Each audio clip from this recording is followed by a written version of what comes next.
আসসালামু আলাইকুম।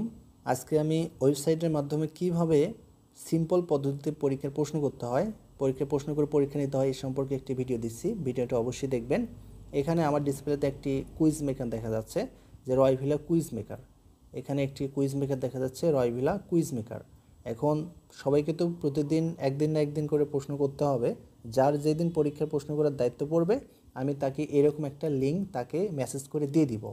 এখন প্রশ্ন করার জন্য তার কাজটা হবে কি, প্রথমে সে যখন সে লিঙ্কটা পাবে, তখন লিঙ্কটা পাওয়ার পর এখানে লিঙ্কের মধ্যে প্রবেশ করবে, মানে যখন প্রশ্ন করতে যাবে আর কি, লিঙ্কে প্রবেশ করবে, তখন এখানে দুইটা ইন্টারফেস চলে আসবে সামনে।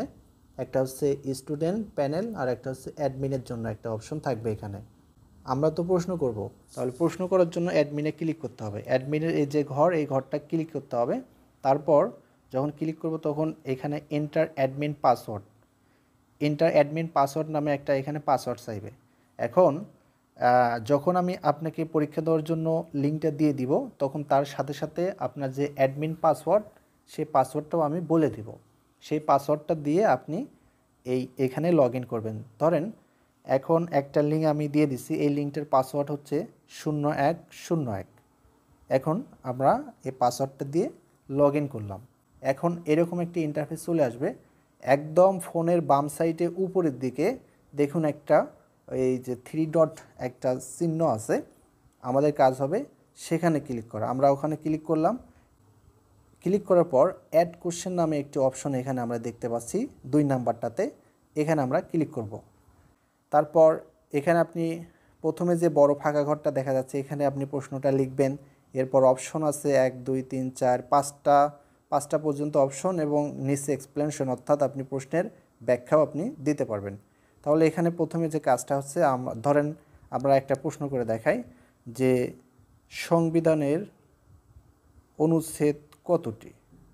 এখানে অপশনে আমরা দিই 150, 152, 153, 154, আমরা অপশনগুলো দিলাম। এখন এখানে সঠিক উত্তর কোনটি সেটি সিলেক্ট করতে হবে। ধরেন এখানে সঠিক উত্তর হচ্ছে অপশন গতে, মানে 3 নাম্বার অপশনে 153টি, আমরা সেটাতে ক্লিক করে দিব। ক্লিক করার পর একটু নিচের দিকে আসলেই দেখতে পাবো হচ্ছে সেভ অপশন, আমরা সেভ অপশনে ক্লিক করব। এই সাকসেসফুল লেখা দেখা গেছে, মানে প্রশ্নটা সেভ হয়ে গেছে। তাহলে আমরা কয়টা প্রশ্ন করলাম তা দেখার জন্য আবার এই উপরে বাম সাইডে ওই যে 3 ডট যে চিহ্নটা, সেখানে আমরা ক্লিক করব। তো ওখানে আমরা ক্লিক করি। ক্লিক করার পর এখানে ভিউ কোশ্চেন নামে একটি অপশন আছে, এখানে আপনি দেখতে পারবেন যে আমরা কয়টা কোশ্চেন করছি সেটা দেখতে পারবো। এখানে আমরা একটা কোশ্চেন করছি, এখান থেকেও এডিট করা যাবে, সমস্যা নাই। প্রশ্ন করার জন্য আমরা আবার ওখানে ক্লিক করব। ওখানে ক্লিক করার পর এখানে অ্যাড কোশ্চেন নামে একটা অপশান আছে, আবার ওখানে ক্লিক করে আমরা কিন্তু আবার পুনরায় কিন্তু কোশ্চেন করতে পারি। তো আপনাদের এতটুকুই কাজ থাকবে, যে প্রশ্ন শুধু তৈরি করা। আরও অনেকগুলো কাজ আছে, সেই কাজগুলো আমি নিজে করে দিব। আপনাদের শুধু প্রশ্ন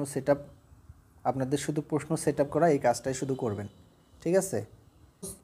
প্রশ্ন করা একদম সহজ, কোনো ঝামেলা নেই। আমার মনে হয় না কারো সমস্যা হবে। ধন্যবাদ সকলকে।